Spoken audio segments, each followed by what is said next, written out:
Happy Tuesday. It's our Dream Team chat on a Tuesday, and today's our guest speaker topic, call, which is super exciting. I'm going to give a little bit of info on what I'm doing in my business right now before we pass it off to Katie. And this kind of goes along with some of the stuff I know Katie is going to talk about. Thanksgiving is next week. Super busy times for not only us, but like your customers as well. Everyone's going to be busy next week, visiting, traveling, getting ready to host, cooking, grocery stores, entertaining children. It's going to be, eating all the food, eating, drinking, being merry. We're going to be busy next week. It's going to be a blast. Being stuffed. Yeah, being stuffed, watching Friends. Yes. All the movies, right? It's going to be great. But as business owners, speaking for myself, I want my business moving and grooving while I'm relaxing and while I'm enjoying my time with my family. I still want some things in motion in my business, right? And so this is where front loading your calendar and front loading your business is super important. We talk about front loading a lot towards the very end of the month. This is where you are prepping your business for the months ahead. I'm sure Katie's going to touch on this a little bit, but things like scheduling your posts, right? Or in this case, putting together some borrow bags. So this was something that I used to do a lot in my business, and I love to do it because it's just a bunch of Scentsy that you give to a customer or a host along with a party link. And they share this with their friends and their family. They take it with them, and any orders that they collect go towards their party, and they're earning 3.5 off Scentsy, right? It's a really great way to get your customer their Scentsy 3.5 off. It's a great way to get PRV. It's a great way to meet new customers. It's a great way to recruit. It's just great all around. It's a great way to work your business. We should just call this like the grand turkey trot. Oh, okay. Yeah, that's cool. Yeah, cute. So basically how I booked these was I was just following up. This was so random. I even shared some of the verbiage. Sorry, I thought you needed. I need room for this. I need the elbow room. So thank you. So last week I was following up with my customers. I shared my verbiage on the team page. If you go and search verbiage, you'll find the most recent post that I made. Basically, I was just checking in mostly with my local customers and I said, hey, I'm putting together my bags of Scentsy. I'm putting together my Thanksgiving bags. It'll have testers to smell, catalogs to flip through, and products to try. Any orders that you collect will earn you 3.5 off Scentsy. Let me know if you'd like me to drop one off. Anyway, here's my link. I'm closing an order, right? I offered this and then continued my follow-up message. And out of all the messages I sent, I booked 3 of these turkey trot bags, which is basically just a grab bag. Okay. So I just used products that I had around the house, and I actually had these super handy dandy bags. Are these still in the consultant store? Do you know? Yes. And they have new ones. Different patterns on them. Yeah. So I just want to say that these bags are not necessary. If you don't have these bags at home, don't be like, oh, I can't do it because I don't have it exactly how Alex does, because I also have it. Hold on, let me show you. They have really cool ones on Amazon, which she's going to show you. No, oh, no, not just kidding. So, just the tester bag. All the exact same products are here in this tester bag. This is actually bigger to where I could put like a mini warmer in here if I wanted to. So don't feel like you have to have the big handy dandy bag, but for showing you what's inside purpose, this actually works really great. So this big old thing flops open in every direction. Okay, so I'll just walk you through it. Okay, so hey, you got a lot in there. I did. Okay, so this one has, so this little flap has like clear things, I guess, for like business cards or samples or anything, but I just put how to order. Shop Lisa's party here with a QR code to her party, and then it says or shop online. And so it says local to your host, fill out the order form and text me your order for discounted shipping with my phone number. And then it says or shop online and get a free gift, pointing to the QR code. Okay, so like it's very clear. Like if you want to order, this is how. Okay, something I've learned is like answer every question you can. Yes. To where it's right there and very clear. All the questions are answered. Try to do that as much as possible. Also, I put testers in here. It's probably about 20 testers. Just grab them from what's available. You don't have to do all of them. These are samples. So sample the Scent of the Month, Scentsy Soak, Scentsy Fresh. Okay. Also samples of the bricks right here as well. These, they can use them, they can share them. I really don't care. These are products for them to use, okay? And I'm gonna let them know, use them. You can use all the wax. The bar is for you. Use the room spray, use the mini fan, use the cotton cleanup, okay? And then there is one catalog, one showcase brochure, and some order forms, 5 order forms, okay? That's all it is. It's just simple stuff. You don't have to do all this. Look around your house, see what you have. Do you have a room spray you can grab? Do you have a Scent of the Month bar you can grab? Do you have a warmer that you can lend them? Anything you have that you can lend out. I mean, it's just sitting around your house anyway. And so being able to get it out and have your people smelling it and sharing it and collecting orders while they're sitting at Thanksgiving or their girls' night or church or whatever, right? So that is what I'm doing while I'm with my family, and while I'm enjoying Thanksgiving, I'm going to have these bag parties out and working for me. Now, however, you do have to check in with your hostess. I would say this is super important, and I'm going to actually be setting reminders on my phone to do so. Probably check in like 2 to 3 times over the course of the next week and a half. Reminding them before Thanksgiving to bring their bag with them, asking them if they have any questions, maybe recommending something like the whiff box, right? Send them a picture of the whiff box and say, like, if any of your guests are struggling with what to get, this is an amazing opportunity, right? That's awesome, Tyler. Tyler said she did a bag for her doctor's office. Oh, yeah. So that's amazing. So definitely just look around and see what you have. Sorry. Yeah, go ahead. I was going to say, if you don't feel like you have customers that are interested in doing this, go to your local spots that you are familiar with, because the thing is they may be closed like on Thanksgiving or whatever, but nail salons and like hairstylists, well, maybe not hairstylists, but like nail salons and stuff, they do open for the weekend, right? Because of like the weekend rush of Black Friday and people going out shopping and stuff. And so they're likely going to have traffic, maybe not doctors, I don't know, but like this is also an idea, not just for next week, right? But just like in general, for always, if you don't have customers who are willing to take you up on a grab bag opportunity, definitely go to the places that you frequent and ask them if they are interested. And maybe it's not like a literal bag, but you bring in like a tote of stuff and you like set up catalogs and a warmer or a diffuser or a fragrance flower or something like that in their place of business. Yep, love that. Alternatively, on a total much more casual note, if you have orders that you're delivering this upcoming week, or you have a neighbor or something, just say, hey, do you want to borrow my testers over the weekend? Yes. That way you can make a list of all the scents that you like, so you know. And then when you give them the tester, say, hey, if you want to share this with any of your friends and family, I'll give you free Scentsy for any orders you collect.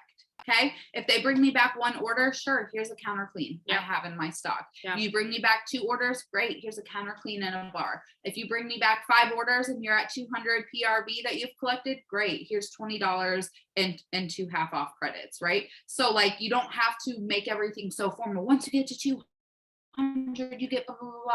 Like, no, if you have a few little things here and there and like on stock, on hand from Host Rewards or things like that, and you're comfortable saying something like that, you can absolutely be like, any orders you get me, you'll get free Scentsy. In fact, that is my referral program always. And I don't specify what the free Scentsy is, but it's like, yeah, if any of your friends or family order, you'll get free Scentsy. Because it's like, if you're giving me 1 order, sure, I'll give you a bar. I'll give you a scent circle. I'll give you a little thank you gift. If you're bringing me multiple orders or large amounts of orders, then I'll readjust accordingly, but I'll still get you some free Scentsy. Right. And so you can be super casual. Like, does anyone want to borrow my testers? Right. Because they're doing nothing, just like sitting in a bag in your office, especially over like a long period of time. So definitely be thinking right now, right before people get too busy, while you still have time to drop it off or pop it in the mailbox, right? And remind them to bring it with them on their Thanksgiving festivities. Okay.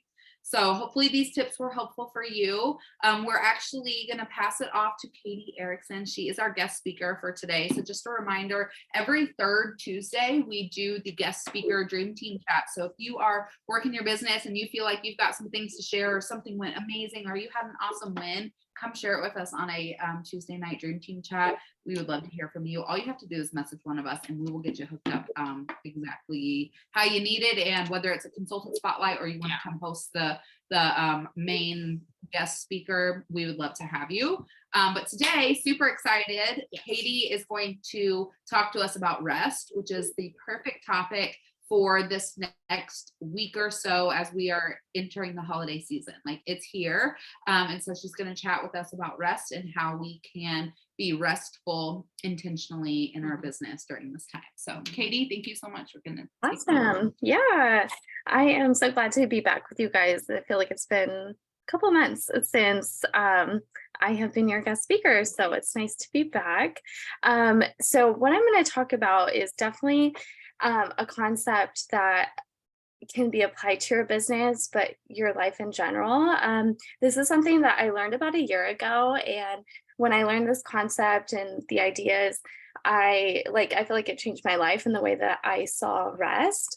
And so essentially there's 7 types of rest. So if you didn't know that already and you want to take notes, please do so, because our bodies actually need 7 different types of rest. So we all know and are familiar with our physical rest, and I'm sure you all have been in the same position, which I've been in many times, where you are so tired, you go to sleep early, you sleep in, and you get like a long night's rest, but you wake up and you're still so tired.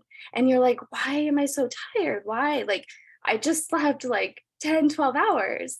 Well, it's probably because there's another part of your body that needs rest that you're not giving it. So it could be one of the other 7 types. So the first type is physical rest. And in physical rest, there's actually 2 subtypes. So there's a passive rest, which is what we know, sleeping and napping. I'm a big napper. I know a lot of people aren't. Like, my husband cannot take naps. He wakes up from naps feeling more yucky. But I'm definitely a napper. But aside from passive rest, there's actually active rest as well. And so active rest can look like anything that will relax your physical body, so your muscles. So that can be like stretching, that can be meditating, getting a massage, or even like using one of those at-home massagers, anything that will relax your muscles and allow that tension from your physical body to dissipate. So physical rest, we're all familiar with that. The second type is mental rest. And so what that can kind of look and feel like is maybe if at night you try to go to sleep and your mind is it keeps on going and it's not shutting down, that's probably a sign that you need mental rest. Okay. And so some ways to do that is throughout your day, being intentional to schedule breaks. And so, throughout your day, I call it a 22 rule. I don't know if that's actually a thing, but I read something a while ago and maybe I just morphed it into my own thing. But essentially, it's working for 20 minutes and then taking a 2-minute break and then doing the cycle again, working for 20 minutes, taking a 2-minute break. So even if you have to set your alarm and for 20 minutes, so then you stop your work, because it can be hard sometimes when we get on a roll of working, that it's hard to stop what we're doing, but then maybe you're overworking yourself and then your mental rest is not happening naturally throughout the day. And then by the time you go to sleep, that mental rest, your mind is on overdrive. So if you schedule those breaks, and maybe it's not 20 minutes, maybe it's 45 minutes, take a 15-minute break or something, whatever works for you. I've just found when I need to do like lots of tasks, I did this a lot today because I needed a lot of extra rest. I haven't been feeling good. So I worked for like 20 minutes, did the dishes, and then I sat down and like took a breather because I was like physically exhausted too. But then I would go back and I'd do some Scentsy work for 20 minutes and then I'd sit down and take a break. So just kind of look at whatever works for you in that regard. but I know that there is some science behind every 20 minutes stopping and taking some type of mental rest. Another good way to have mental rest throughout your day is to pair your activities. So an unpleasant activity with a pleasant activity, and I know Bree does this a lot. So if you're making samples, that's not always the funnest thing. So watch your favorite movie or TV show or something that, is pleasant to you. And pairing those things can really allow your mind to not go into that overdrive state. Okay, the third type is sensory rest. And I feel like a lot of us are moms on here, and we all have experienced being touched out, right? You're like, if my kid touches me one more time today, like I'm gonna snap. Okay, if you're feeling something like that, or your husband comes to bed and you're like, do not touch me, do not, don't even look at me. Like, if you're experiencing that, you probably are like dealing with some type of sensory overload, and that's your signal that you need some sensory rest. Okay. And there's many ways that you can do that, but I feel like one of the biggest things, especially in our day, is unplugging. So that means, like, because we are so stimulated by lights in our phones and the TV and all these other sensory inputs, that's where we get into overdrive. And then the loud noises from our kids screaming, and it's a lot. Okay, our bodies were not meant to take on that much sensory input in one day, but unfortunately, like, the state that we're in, that's just kind of how our day runs most of the time now. So whether that's unplugging completely or finding ways to take me time, okay, go and take a bath by yourself, put on quiet music or something, some way where you can just like cut down all this sensory inputs around you, cut those out to be as little as possible. Okay. And then, okay, so we are on number 4. The next type of rest is creative. Okay. And I feel like this one really, really applies to us in our businesses, or it can, because we do have the freedom to be really creative in our businesses.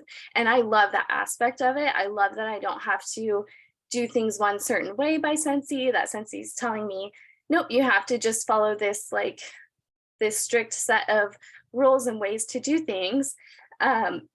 We don't have to do that. But the creative side can also be draining as well. We can be completely burnt out from being creative, and that can be hard to revamp.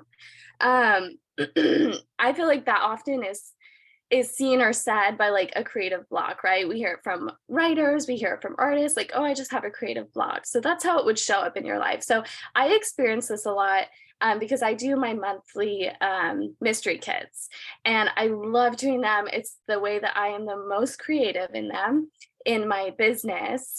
But I'll have months where I'm like, I feel not creative at all. I'm like, I can't even think of a theme to talk about.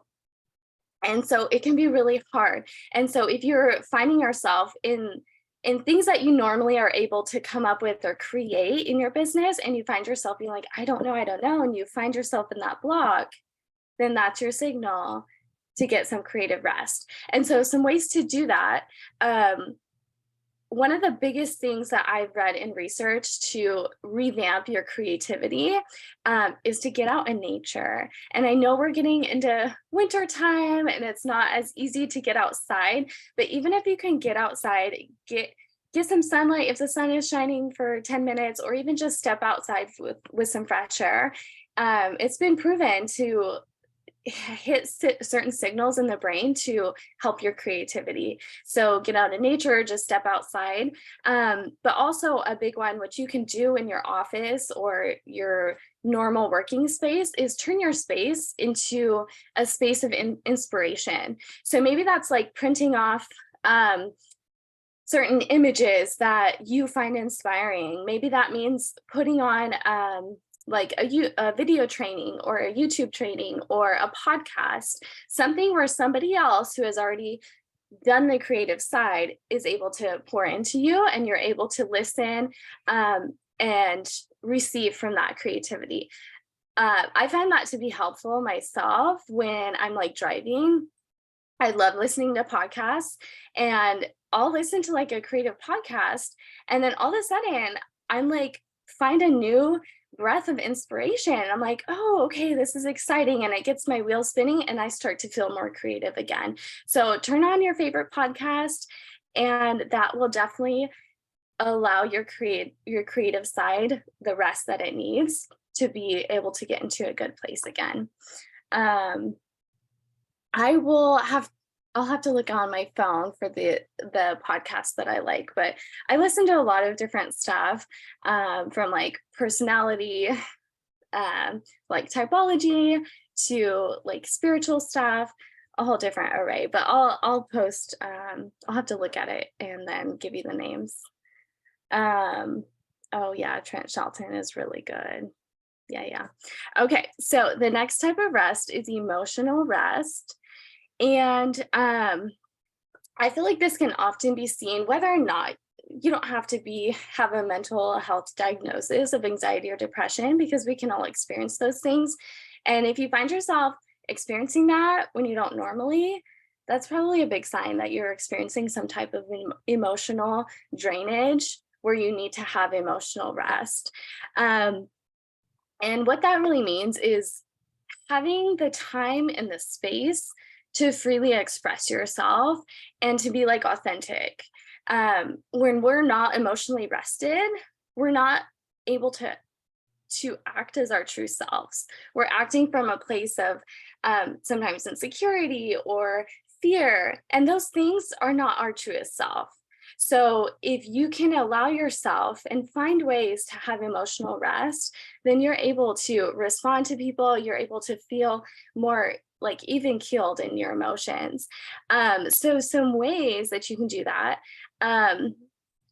This is not for everybody, but it does help some people to show up on social media and to share with your world how you're doing authentically, truly being honest and open with them. And the reason why I say that is because I've experienced this personally, but I think a lot of you would agree when you have done that and you've been authentic and you're telling people, hey, I'm really struggling with XYZ, what happens? People show up for you. They DM you, they're like, oh, I'm so sorry you're going through this. And they're showing you like a type of sympathy and empathy that you need. And that creates the rest, like that gives your emotions the rest that it needs, being able to just give out and receive back that way from people. So I know it's hard and that's not for everybody to show up on social media and be authentic, but it is a good tool that we have. So if you're not comfortable with that, find a friend, find your confidant, and be open and honest with what you're feeling, because if you're able to process and get through that, then you're going to feel so much better. Another thing that I do a lot when I'm experiencing like emotional discord, or I don't feel rested in my emotions, is I put on reality TV shows because it allows me to focus honestly on somebody else's issues than my own. Because if I'm experiencing all this stuff, I feel so overloaded, and it's like I just for 30 minutes want to not think about my own stuff. I want to just focus on these other people's issues. So that helps me a lot. It may not help everybody, but I think it's super helpful. It could also be, though, a comforting TV show. So like Friends for me is a good one because I know what to expect with Friends. I know the scenes, I know what's going to be said, I know it, and I don't have to like be in a state of anticipation of like what's going to happen, because then that's going to boost up my emotions. So you want to find a show or a movie that you just like by heart, that is super soothing to you, that you can put on and just like chill, have it on as background noise, and not get yourself to a point of having to experience so much emotion. Okay, we got two more.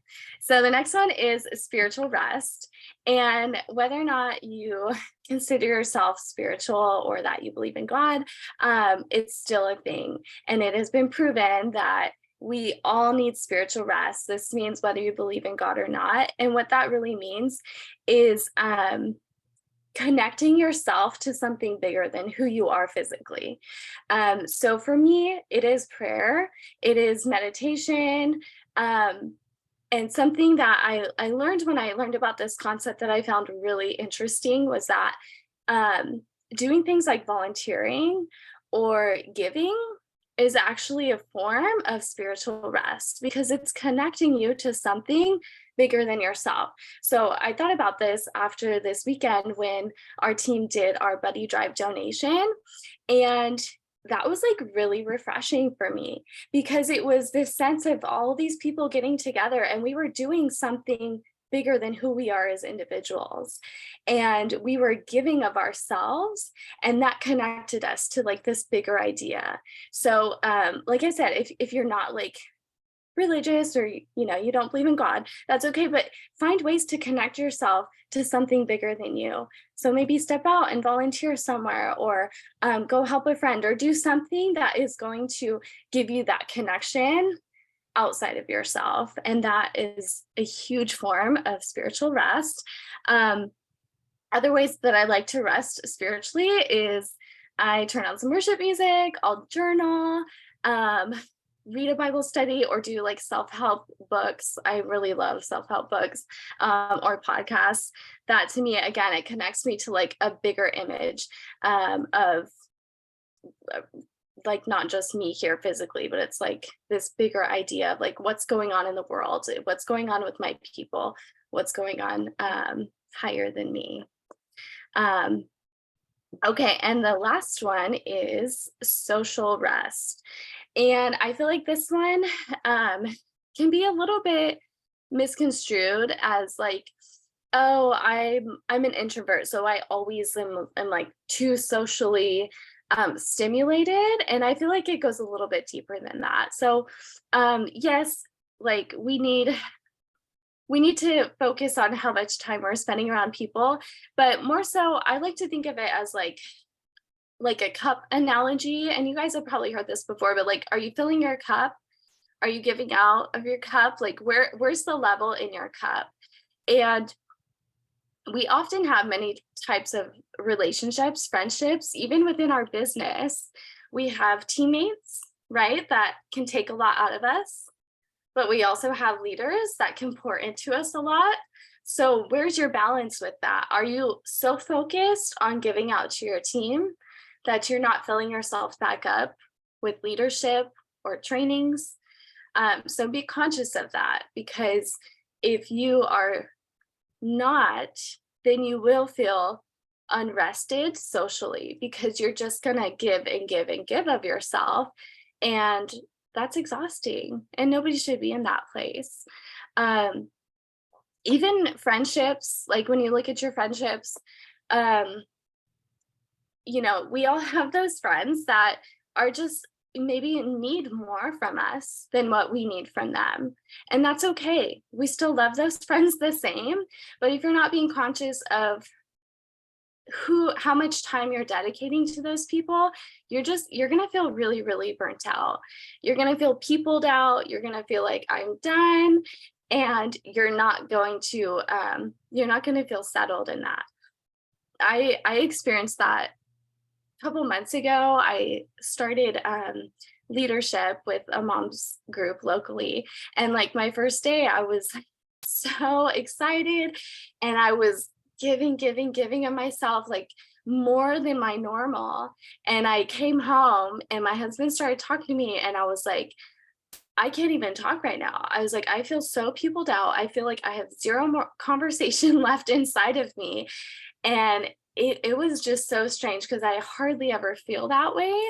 But it's because I wasn't being conscious of, in that moment, am I just giving or am I like receiving back as well? So being able to distinguish what type of rest you need is super helpful. And like I said, I learned like this concept over a year ago, and it's really helpful because there are times where I go to sleep at a regular bedtime, wake up, and I'm still tired. So then I'm consciously thinking, okay, what else is going on in my life that I haven't tapped into? That am I being too creative? Do I have a block? Is my spirituality not connected somewhere?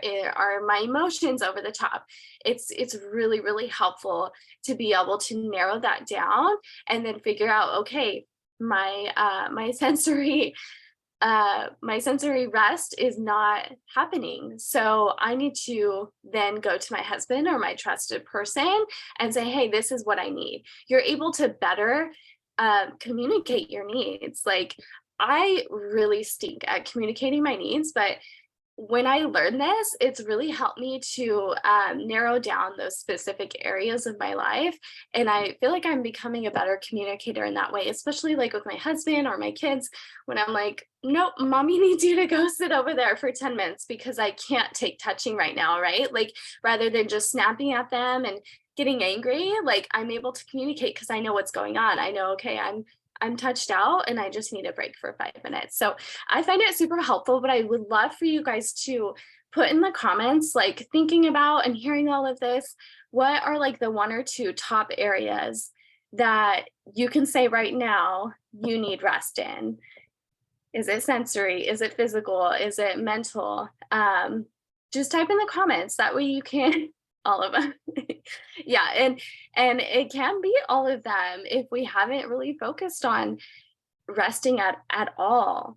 Um, it can be really, really hard for me because I have been not feeling good yesterday and today. Um, I feel like I do need more physical rest, but um, mental, yeah, mental's good. Emotional rest, yeah. So I hope you guys took notes because, like I said, I have a note in my phone from when I learned this a year ago, and I'll reference it every once in a while to be like, what am I forgetting here? What am I not like remembering that I need rest in? And this is totally applicable to your business. Um, because to be good business owners, like, we need to feel rested in all these areas. Otherwise we don't feel like showing up.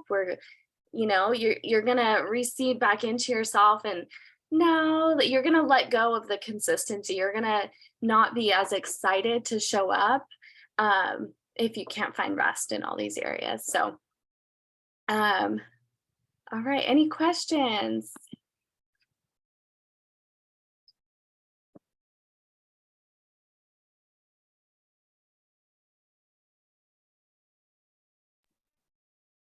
You want to stop recording, Katie?